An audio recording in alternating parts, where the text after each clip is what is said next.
Welcome to the stage, award-winning journalist and founder of News Not Noise, Jessica Yellin. Hi. Hi. Hi. I am so excited to be here after months of working on this election. To be in a social setting feels life-giving. So thank you for having me. I think most everybody knows that this country is wildly divided, but there is one thing right and left always agree on, and that is the media is failing in its job. So I'm going to talk about that, but I'm going to start with something very light and entertaining, one of my favorite send-ups of the news from The Family Guy. I hope you enjoy this clip. It seems you can't even get on a plane safely these days. Channel 5 has the spectacular footage.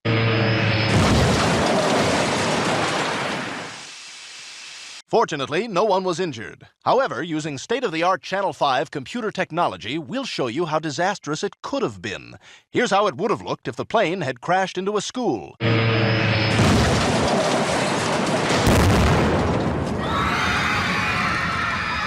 Now here's how it would have looked if the plane had crashed into a school for bunnies.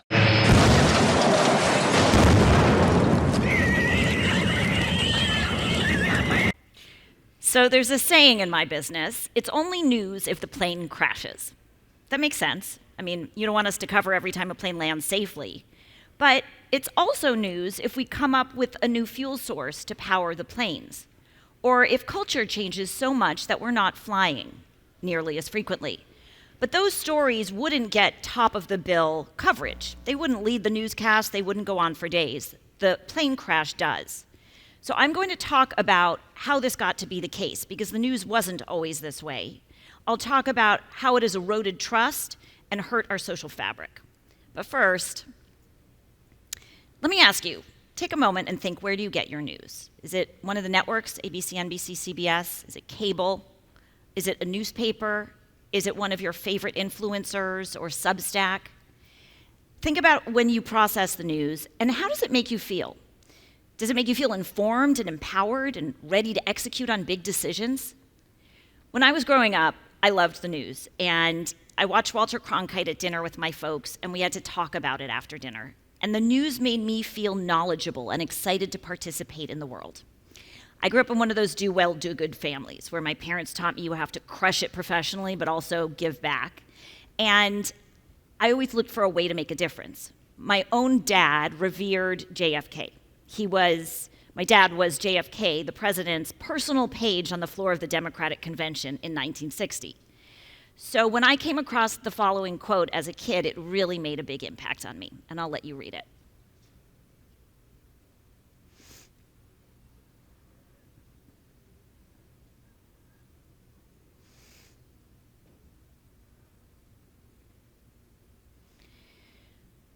So you can tell what JFK is saying here is that the press shouldn't only troll for clicks. Not the language they used back then, but that's essentially what he's saying. It has a job to inform. Yes, that's very true and important, but what really catches my attention is the first sentence. That is why our press was protected by the First Amendment.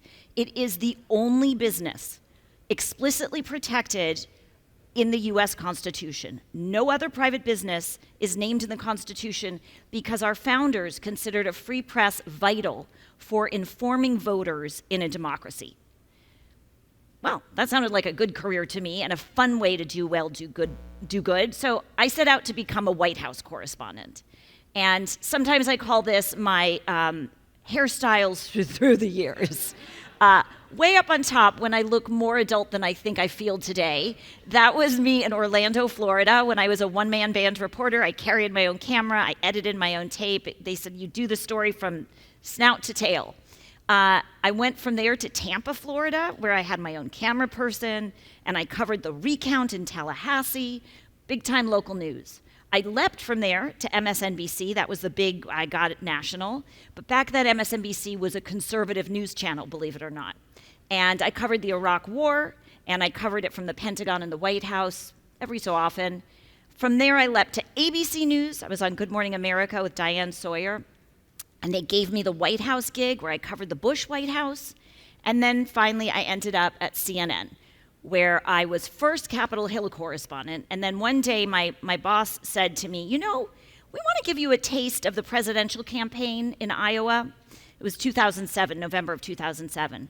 They said, but, you're brand new here, so we're going to give you a flash-in-the-pan candidate, Barack Obama. He won't be in the race for long, but it'll give you a taste of Iowa. So I ended up covering him for all of Iowa and his election, and went on to be chief White House correspondent at CNN. It was exciting. I covered a lot of important stories. I covered war and the economy and issues relevant to people's lives.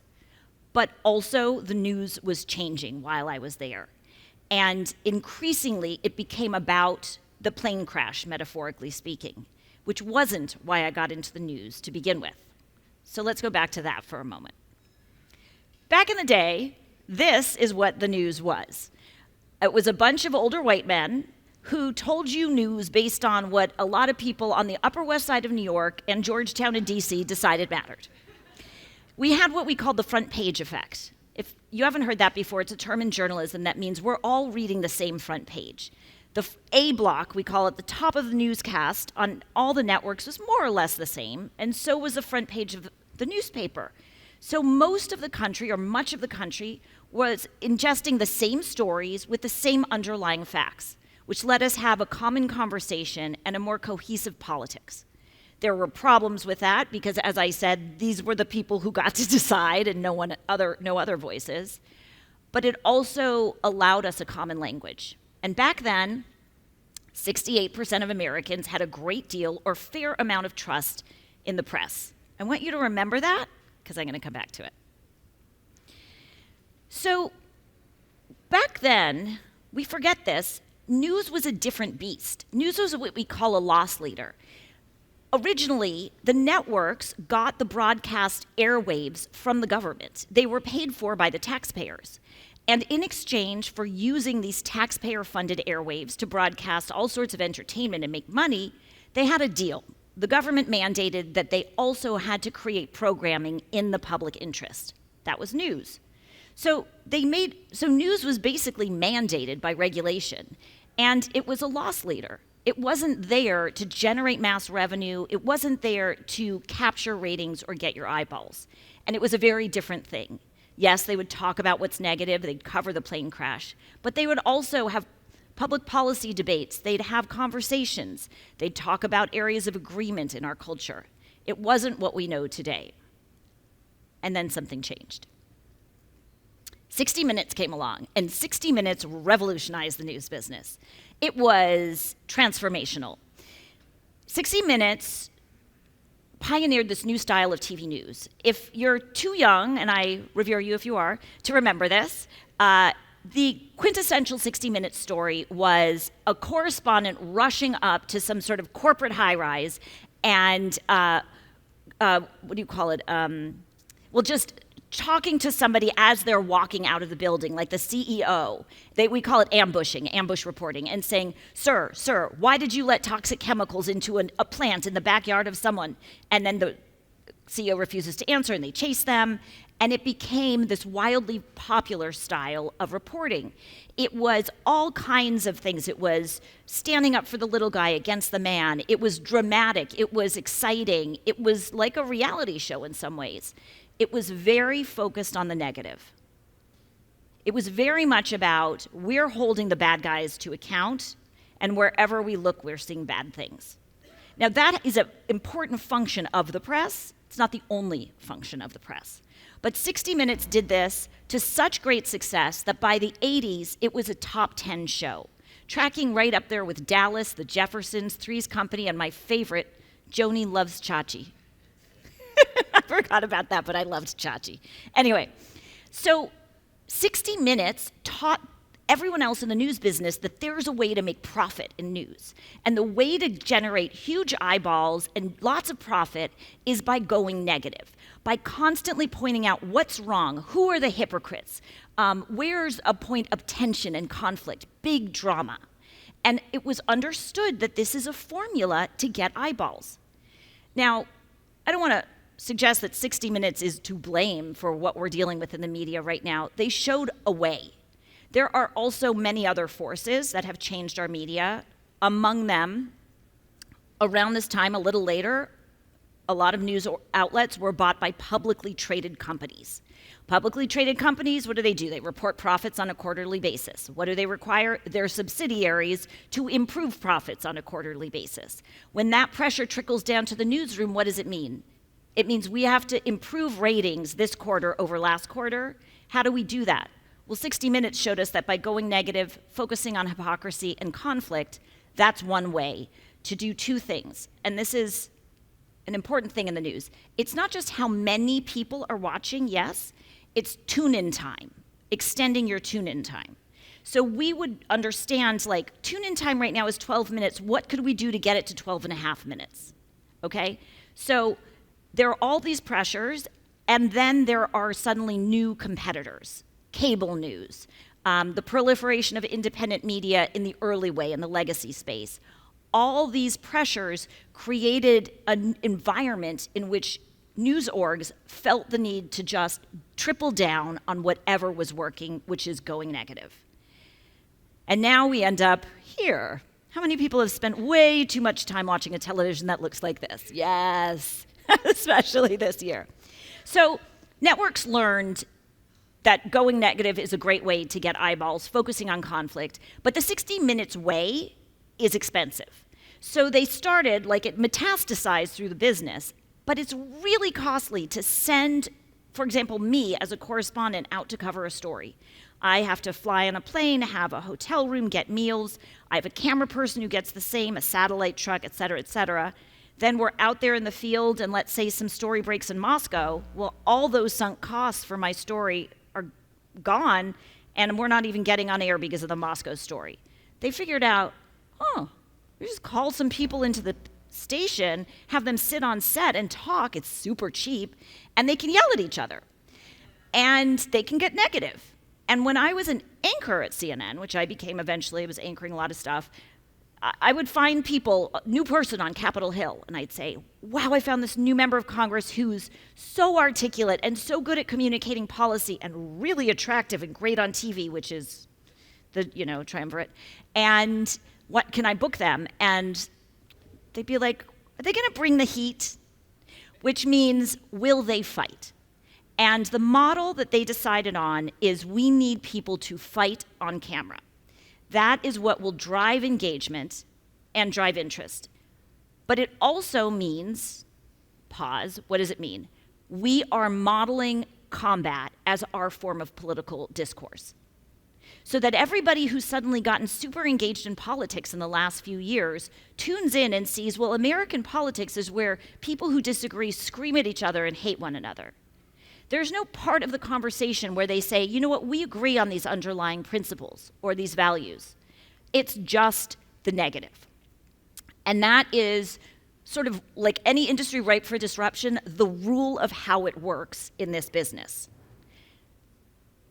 So today, I don't need to tell you, noise is everywhere. This is what I call noise. These are just grabbed from the TV, screaming, rage, panic, fear. I'll get to it. I started an independent media brand, which I'll talk about, but it's called News, Not Noise, and our motto is we give you information, not a panic attack. Because this is literally about panic. People would come in my ear when I was about to go live and go, intensity, urgency, fear, go. It's about competing for your anxiety.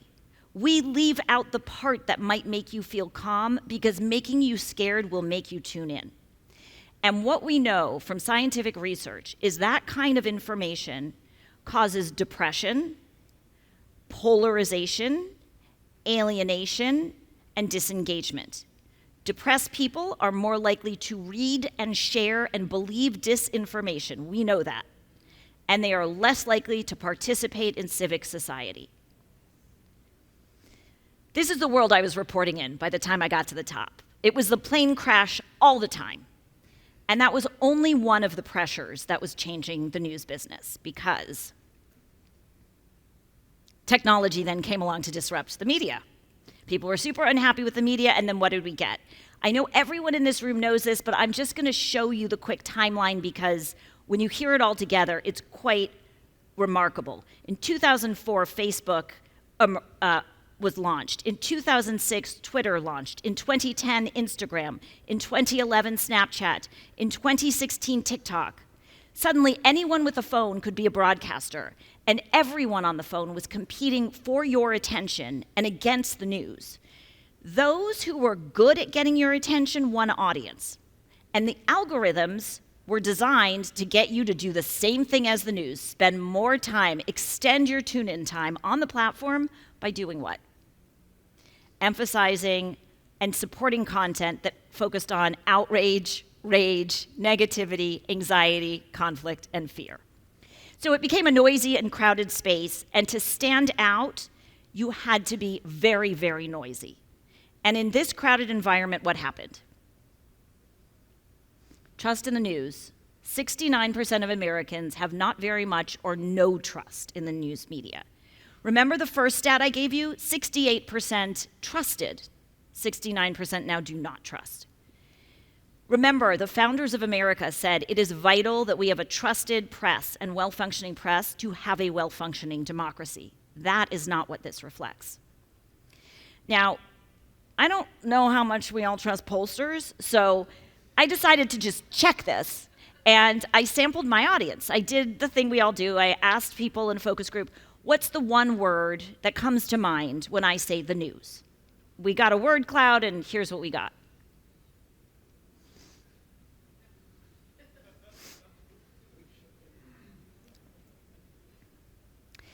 People are overwhelmed. They don't know who to trust. They don't know where to go for important information. They are exhausted by all of it. And look at how our information landscape is now changing even more rapidly. Today, technology and our social media environment is where we're getting so much of our information.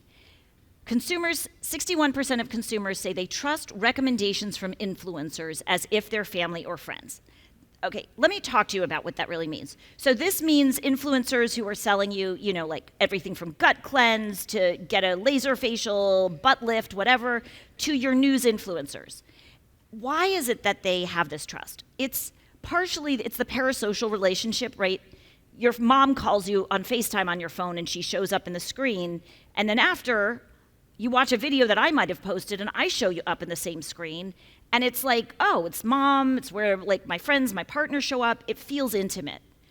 It's also the case that you're just talking to people all the time in this very intimate way. But the problem is, how do you know who in this environment is actually trustworthy?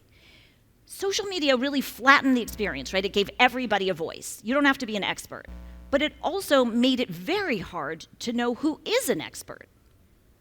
Can you just be honest with me for a second? Have you ever had the experience when you're sitting at night scrolling and you watch a video and you get interested in this person, so you watch their next video, and then you watch their next video, and then it's like half an hour has gone by, and this person says something kind of crazy, and you're like, who the fuck is this? And then you back out and you look at their handle, and they're like, Jasmine Fire 729. And you're like, who is Jasmine Fire 729? And then you try to find, no idea. You just spent half an hour listening to some random person tell you what they think, and you started to form opinions about it. We have no way of judging in this environment who has knowledge and who does not. One of the biggest questions I get in my business now over and over is this true? They'll send me something from someone else, and it's from a person. The person asking is like a smart, college-educated person. They don't have the tools to discern. So let's look at what we're dealing with out there. Most influencers don't practice the standards of journalism. 60% promote their own products and don't disclose that they're doing that. Like, they'll teach you about a gut cleanse without saying that the product they're selling is one they make and from which they derive all the profit. 80% don't tell you when the thing they're giving you is paid. So I know that what probably comes to mind is, somebody pushing supplements or whatever, but this is also true of political content. This cycle, PACs, paid influencers more than $1 billion to make videos espousing specific political points of view as if it was their own point of view without disclosing they were paid to do so.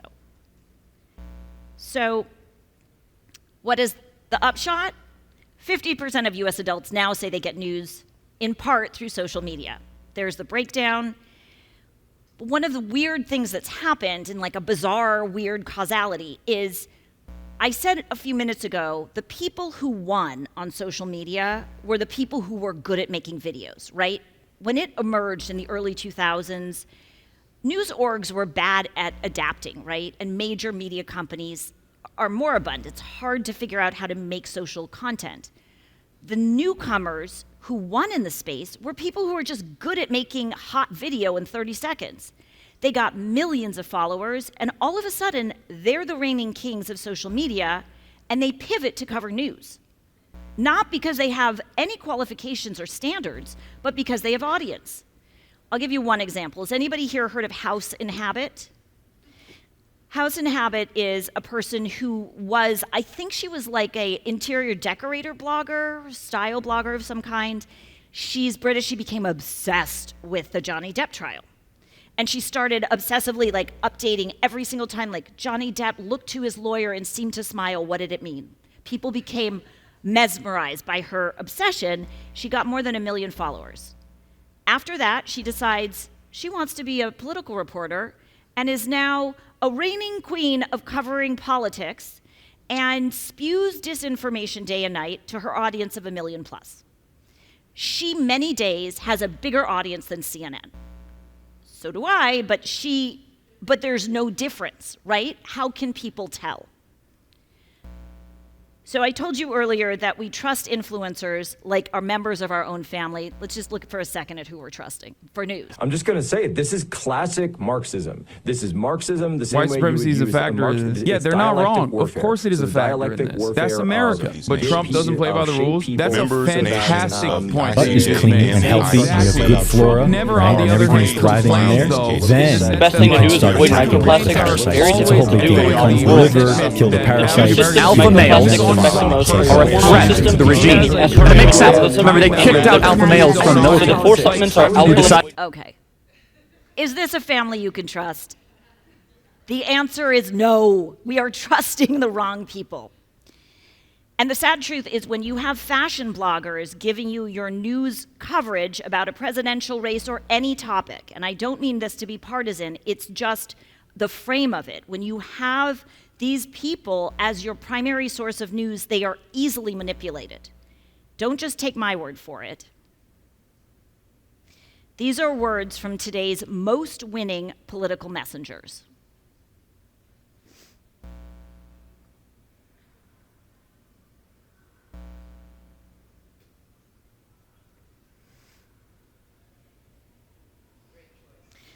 They are saying openly, you win elections by throwing sand in the gears of journalism. It's strategy, and it has worked. We've seen this work in elections around the world, outside the US, in the Philippines, in Vietnam, across Eastern Europe, across Africa, where spreading micro-targeted, misleading information, saturating people with it so that they are swimming in a world that is different from the reality of anybody who's watching mainstream news. When you're doing that to such a degree that you've got a reality distortion field, you can win any election. And these folks aren't saying this is, a partisan thing. It's a strategy that they have developed and it works. And we saw it in this cycle. I'll give you a little example, and there's going to be a lot more to come, I think. We don't really know the extent of what was in Elon Musk's black box. But we do know that, for one thing, he changed the algorithm on X. Anybody who spends time there can see how what got promoted and got attention changed. And he started promoting a lot of very, very extremist content and even disinformation that got taken from that platform and spread across the manosphere in podcasts and Rumble and Twitch. In addition, he also created these targeted ads where if you were a black woman living in Michigan, you were getting an ad saying that the Democratic Party has abandoned you and also might make regulations to take away one of your favorite foods or indulgences. That's a thing they did. They really targeted communities saying like the mommy watchdog Democrats are taking away what you like. Soda pop, cigarettes, whatever. If you were Muslim, you got micro-targeted ads saying that Kamala Harris is the best friend Jews have ever seen. If you were Jewish, Kamala Harris is the best friend Muslims have ever seen, on and on and on and on. And it created a distortion field where a lot of people actually didn't have accurate reflection of what the choices were. And this, whether it's a part of our political reality now, everybody's going to have to do it to some extent going forward. But it also means that we are undermining the fabric of truth and trust in this country. It means that we are disinclined, we are spreading more disinformation, we are making people feel more depressed and isolated, we are driving us apart. And we need to find new answers. So here's a transition. I'll tell you a little bit about my backstory now. We're coming to the end. I want to give you a sense of some hope and solutions. I know it can be quite dark. When I was the chief White House correspondent at CNN, I would spend a lot of time talking to undecided voters. And because in politics and as a correspondent, that's what you do. And overwhelmingly, they were women, and they would scream at me because I worked at CNN. Not because they're conservative and CNN's seen as liberal. They would scream at me and say, they do the earmuffs thing. I can't listen to you guys. All you do is scream on those panels, make me panicked, and go to commercial break. They'd say, I'd rather watch the crime channel. And I heard that so much, I started to investigate it, like, why? And they'd say, at least on the crime channel, at the end of every episode, there's a resolution. You just panic me and go to break. No solutions, no explanation. And then they'd take out their phone or their pad of paper and they'd ask questions. You're all talking about who's attacking whom, but who's going to lower my taxes? What's going to happen for childcare? What's going to happen with healthcare? Give me information. So I went home to home base and I'd say to the Bureau, hey, there's an unaddressed audience that wants us to do information differently. Can I try explaining some of this stuff? And I was told, oh no, nobody wants that. Oh my gosh, if it's not happening now, it's not for us. If it's not breaking, it's not where we're at. Or I was told women don't really want political information. So I, for a lot of reasons, decided to leave and try it a different way. I pitched all over Hollywood because I'm from LA and tried to get Hollywood invested in doing the news differently. I was told, oh gosh, nobody wants news, or news in the future will only come from comedians, or there will be no news. And so I picked up my phone. This was back in 2018 during the Brett Kavanaugh hearings. It was before Reels existed. TikTok was barely on the scene. And I made a 3-minute video explaining what happened, why they're doing what they're doing, like demystifying, and expressing some empathy. If you're a survivor, this is probably triggering. Here's a place you can call. It was facts, context, and explaining what's really happening, and empathy, caring. And I started making 3-minute videos with those things over and over, and people weren't doing that. The empathy thing now everybody does wasn't happening, and it took off. Long story short, Amy Schumer found the account. She announced her pregnancy on my Instagram. It became a global news story, and I got all these other celebrities to follow who reposted, and then all of a sudden I had a following and a brand, and now this is what I do. I do Instagram, where I make videos and content on the daily. This is a little dated slide, but you can see that. I do a newsletter on Substack, and increasingly, right now after the election, we're doing a lot of Zooms and a lot of community gatherings because people feel the need for connection. But like I said, my motto is news, not noise, meaning we don't go for the negative. If it's bad, we'll tell you, but we won't only search that out, and we won't compete for your anxiety. I try to keep people calm.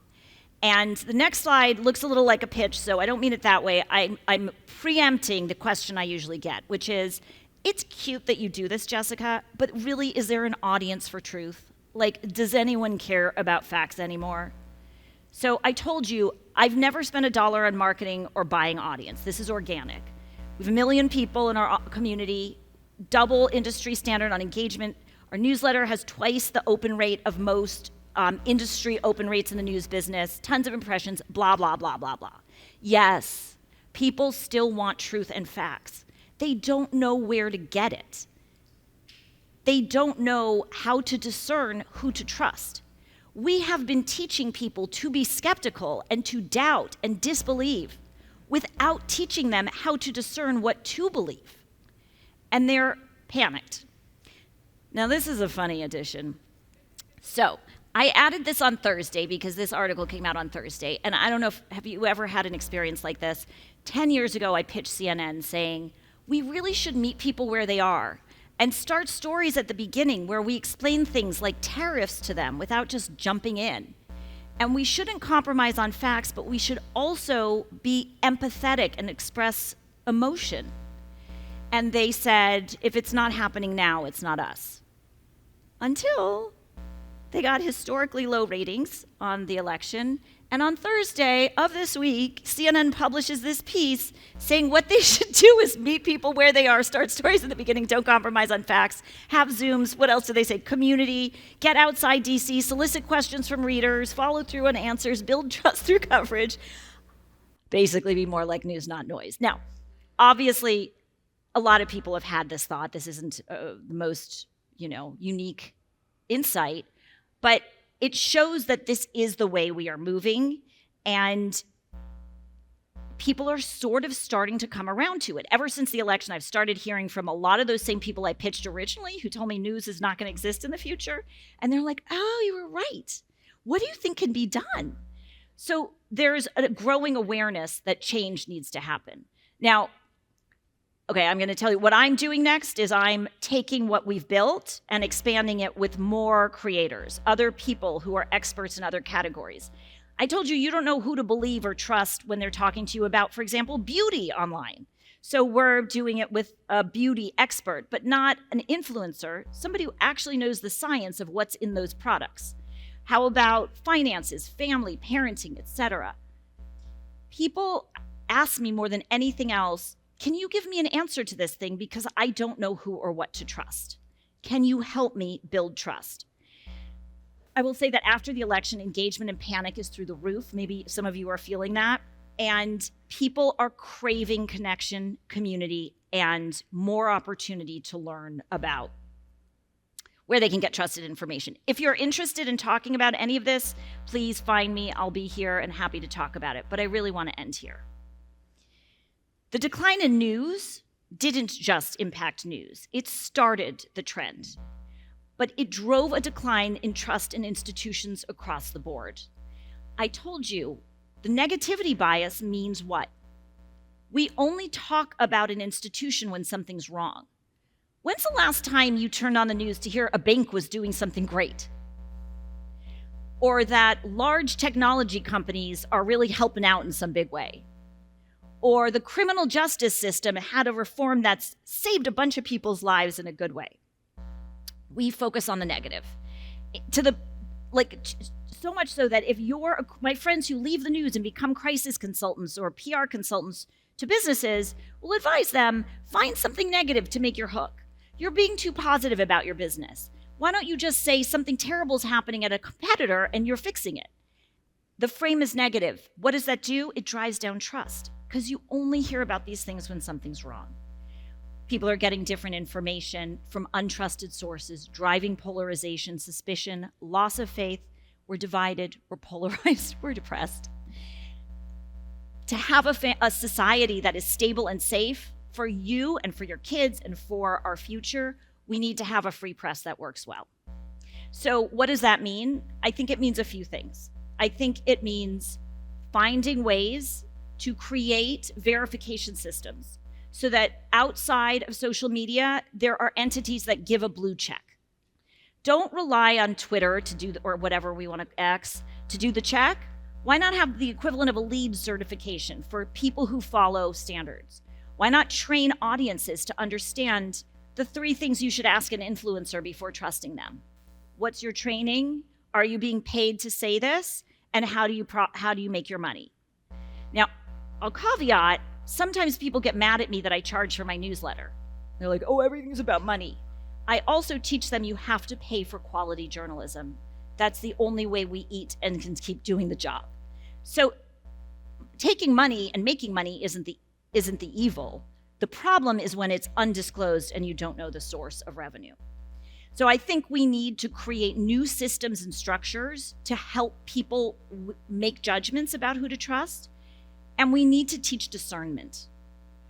Foundationally, we are skeptical and fearful and panicked, And we don't know when to say, you know what, it's safe to believe this person. So there's a lot of innovative thinking in this conference and in this room. And I think that the other factor I've noticed I've paid a lot of attention to it lately is there's this weird bifurcation between what happens on the East Coast, which is a lot of thinking about the decline in news, mistrusting government, disinformation, collapse of systems, institutions. And then on the West Coast, there's all this like creative energy around AI and creator economy and storytelling and narrative. And these two worlds don't talk. So that government panic disinformation people don't see how to use the creativity and generativity and innovation coming out here to help with this. And the people I talk to and meet with who are in AI and creator economy are like, oh, there's no money in the news. We can't do that. And my point is, A, of course there's money. There's an audience. Let's figure out how to get it. B, it's the foundation of our democracy. We have to find a way. It's not about 10xing your profit. It's about helping ensure we survive. So thank you. So my ask to you is that you think about what your piece in this is and how you can make a difference, and what are the ways to start this interdisciplinary conversation, and how can you support either independent creators or launch the conversation or bring your expertise to the table. This is how you can find me. I'm on Instagram at Jessica Yellin. You can find my videos there, go up to stories. I do updates all day long. I have a regular newsletter where we also do conversations, and you can email me and find me there or in the Summit app. This is usually where I end my conversation, and then I take questions. But since there are no questions in this format, I'm going to pitch a few of my most common questions to myself and answer them, because this is usually what comes up. One is, how is AI going to change the news? When I meet with AI folks, and I tell you it's very hard to get them into a conversation about the news because it's really not where they're focused, I'm told over and over, it's going to be amazing in 10 years. In 10 years, you'll just get all the news information you need there with sources. And I'll say, okay, but like, what about now to 10? And they're like, oh yeah, it's a big problem. And I'm like, what do we do about it? And they're like, I don't know, it's a big problem. Right now, and I'm sure there's somebody out here who knows more about this than me, so hopefully we can connect. Right now, AI doesn't do the job. Like, I can use AI to write something if I put in all the facts, help with workflow. And I think it can automate a lot of what the media does, but I have not seen it yet do a better job. Even the best AI hallucinates some detail every time I try it. I also think that the longer and the more we're reliant on AI, the more valuable human intelligence will be. People are going to know that they're getting their information from a machine, and there's a craving to know what a real person will say. And I think that it's going to be the case that humans are going to matter. So we have to find the ways to help people know which humans to trust. So that's a conversation in progress. The next question I get is, what about these social media platforms? What are we going to do about them? Are they bad? Are they good? And what do we do about Section 230? Does everybody here know what Section 230 is? Okay, I'll explain. So Section 230 is a piece of the law when the internet was born. And we were in the vanguard in the US, and there was this big debate for these social media and internet technology companies to host content. Were they going to be liable for the content on those platforms or not? If NBC puts out something that's untrue, like says drink bleach, they can be liable if people get sick. But should Google be liable for anything people put up? And the government said no, because that would have created too many liability issues. It would have slowed down the race to get online, and that allowed us to dominate on the internet and own that space.